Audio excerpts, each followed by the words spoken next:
Está el negacionismo climático, que va contra la física y va contra la biología, y luego está el negacionismo lingüístico, que va contra la sociolingüística. La cuestión es ir contra la ciencia. Mira, todos los estudios de sociolingüística, todos, confirman que el catalán hoy está en retroceso. Lo explicaba el relator especial para minorías nacionales de Naciones Unidas el pasado mes de diciembre, hace 2 meses. Naciones Unidas, señora Pagarzurtundúa, con toda la cordialidad, sin la inmersión, este retroceso de la lengua catalana irá a más.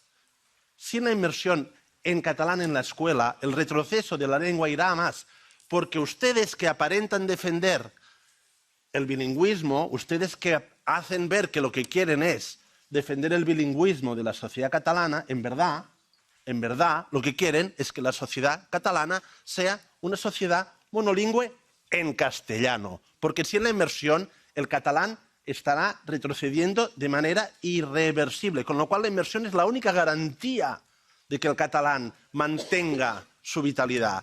Y para acabar, señora presidenta, de manera de verdad muy constructiva, yo le pido que haga una reflexión porque la reputación de esta comisión está por los suelos. Yo creo que usted tiene algo que ver con este desprestigio de esta comisión y le pido que haga una reflexión serena, se lo digo de manera realmente constructiva y cordial para el bien de esta institución y de este Parlamento.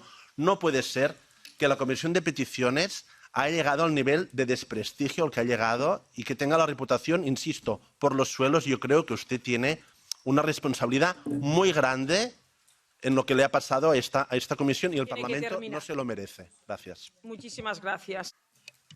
Gracias, presidenta. También, evidentemente, en esta discusión de orden. Mire, usted conoce el reglamento de esta Cámara mejor que nosotros y usted sabe que la función de la presidenta es garantizar los derechos de los diputados.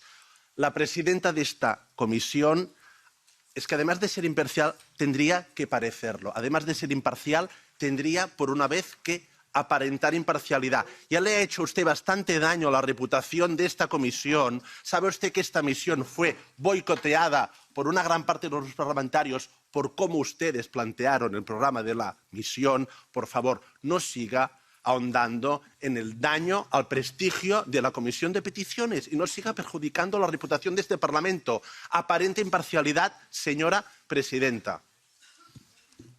Muchísimas gracias. Como he dicho antes, señor